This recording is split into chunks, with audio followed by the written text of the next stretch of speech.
On commence évidemment par le meurtre de la petite Lola. On se rend tout de suite dans la commune de Foucreuil, ville d'origine du père de Lola. Sur place, Marine Sabourin et Olivier Gangloff. Bonsoir à tous les deux. C'est demain qu'un hommage dans la retenue et dans la sobriété sera organisé dans ce village où résident les parents. Oui Laurence, alors l'émotion est vive, nous avons croisé plusieurs habitants qui préfèrent garder le silence. Nos équipes ont rencontré le maire de Foucreuil qui a longtemps hésité à maintenir ou non cette cérémonie d'hommage demain à 17h30. Il a préféré la conserver à la demande notamment des habitants de Foucreuil où tout le monde se connaît. Et puis donc vous l'avez dit, cette cérémonie d'hommage qui se déroulera demain à 17h30 dans le foyer communal où tous les habitants de Foucreuil et les habitants alentours pourront déposer des messages de soutien qui seront transmis en début de semaine à la famille de Lola. Et puis on l'a appris un petit peu plus tôt dans la matinée, les obsèques de Lola se dérouleront à Lilleur, une commune qui se trouve à 20 minutes d'ici. C'est dans cette commune qu'a grandi la mère de Lola et cette cérémonie elle sera présidée par l'évêque d'Arras, Monseigneur Le Borgne. Merci beaucoup. Marine Sabourin, sur place avec Olivier Gangloff. Maître Consigny, un hommage dans la sobriété, dans la retenue, c'est ce qu'il faut faire ou c'est ce que, en tout cas, les parents ont souhaité pour cette commune de Foucreuil? Oui, mais écoutez, moi je n'ai pas compris les polémiques sur un tel qui serait indécent, telle tentative de récupération, etc. C'est évident que c'est quand même un drame d'une telle gravité qu'on n'allait pas, au nom de la décence, mettre une chape de plomb sur le sujet et ne rien dire pendant je ne sais combien de temps, parce que il faudrait respecter. Ce serait la seule manière d'être décent vis-à-vis des proches de cette jeune fille qui est morte dans des conditions abominables. C'est quand même un crime qui a révélé, je trouve moi, des graves défaillances d'État.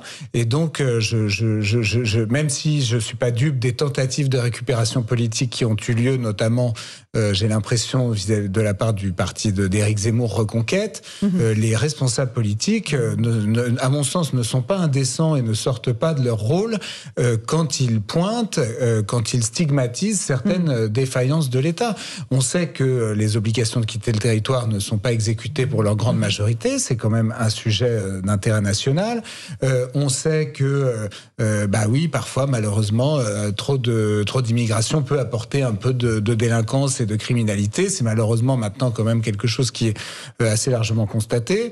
Et on sait enfin que s'agissant de la sécurité, le bilan du quinquennat précédent et de celui qui commence pour l'instant est quand même pas transcendant et qu'on s'aperçoit qu'il y a dans certains quartiers plutôt une démission qu'une reprise en main. Donc tous ces sujets-là, moi je vois pas pourquoi on n'aurait pas le droit de les poser après ce drame affreux. Patrick Stefanini, avant d'entrer dans le détail des OQTF, il n'y a pas de débat illégitime pour vous. On peut débattre de tout, y compris de la question de la présence sur le sol français d'une immigrée en situation irrégulière.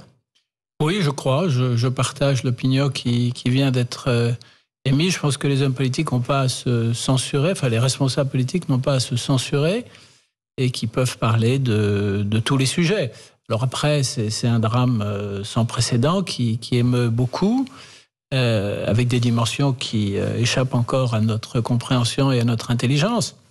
Et puis il faut respecter bien sûr le deuil de la famille, et je crois que deuil et manifestation sont deux mots qui ne vont pas ensemble, mais par contre les responsables politiques ont vocation à parler de tous les sujets qui intéressent la France. Éric Nolot, c'est un débat que nous avons. On a aussi eu des informations concernant le juge des libertés et de la détention qui a décidé du placement en prison de la principale suspecte. Il dit que c'est un comportement d'une gravité et d'une sauvagerie extrême qui constituait une atteinte exceptionnelle à l'ordre public. Ça valide le fait qu'elle avait toute sa place en prison et non pas en hôpital psychiatrique. Ça valide en effet sa mise en détention, ça valide aussi en quelque sorte l'émotion que nous éprouvons. Il est question de sauvagerie. C'est pas tous les jours qu'on utilise ce mot, et quand vous l'utilisez, quand vous n'êtes pas un magistrat, vous êtes soupçonné d'arrière-pensée idéologique. Mais moi, évidemment, il y a l'espace privé, les cérémonies qui vont avoir lieu, ça c'est le côté familial. Moi, mes premières pensées vont vers eux, je peux pas imaginer ce que c'est perdre un enfant, c'est une épreuve terrifiante, mais la perdre dans ces conditions-là, c'est inhumain, c'est inimaginable. Donc, c'est vers eux. Après, il y a l'espace public. Il y a deux choses qui me troublent beaucoup dans le procès fait qui est en récupération.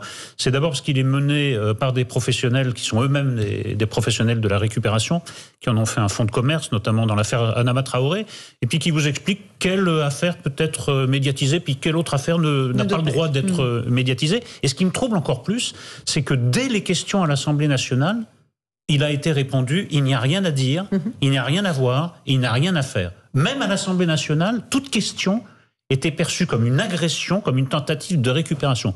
S'il y a un drame de cette ampleur, qui révèle quand même des dysfonctionnements des pouvoirs publics massifs, dans le cas précis de cette meurtrière présumée, mais dans le cas plus généralement, je crois qu'on en est à 500 000 personnes en situation irrégulière, ne donne pas lieu à un débat à l'Assemblée nationale et dans la société, c'est que rien n'est un objet de débat. Donc ce procès en récupération, pour moi, est absurde.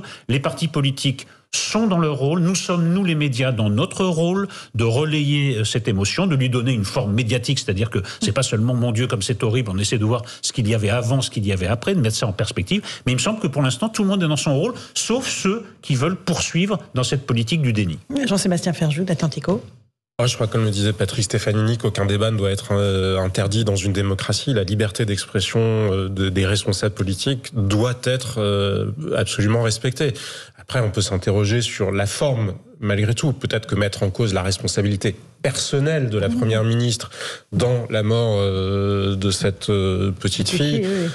Voilà, je suis pas certain que ça apporte grand-chose non plus au débat. Et je pense qu'il faut vraiment distinguer ce qui relève de l'émotion qu'on a abondamment commenté et de la barbarie et de l'effroi plutôt que génère chez nous tous la barbarie, et ce qui relève des questions politiques qui se posent derrière. Certains liens qui ont été faits parfois un peu trop rapide en disant c'est vous, c'est de votre faute.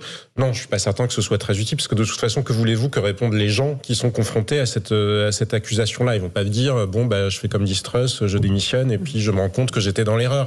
Donc c'est un peu vain, à vrai dire, politiquement, au-delà du fait d'être moyennement élégant moralement. Mais sur le fond, ces questions-là, elles doivent absolument être posées, et les receleurs de récupération, il faut les empêcher. Ça fait trop longtemps que les débats sont empêchés en France. Regardez, c'était exactement la même logique sur quelque chose, alors beaucoup moins effroyable heureusement, mais qui avait suscité beaucoup d'émotions, le Stade de France. Ce sont les mêmes arguments qui ont été employés par le gouvernement. Gérald Darmanin, même chose, on se pose la question sur l'état de sécurité en Seine-Saint-Denis, c'est nauséabond. Les questions sont toutes nauséabondes. Il faudrait en permanence... Et instrumentalisé, mais c'est complètement absurde. Et encore une fois, moi, ce qui me choque le plus dans tout ça, c'est le mépris que ça révèle pour les Français.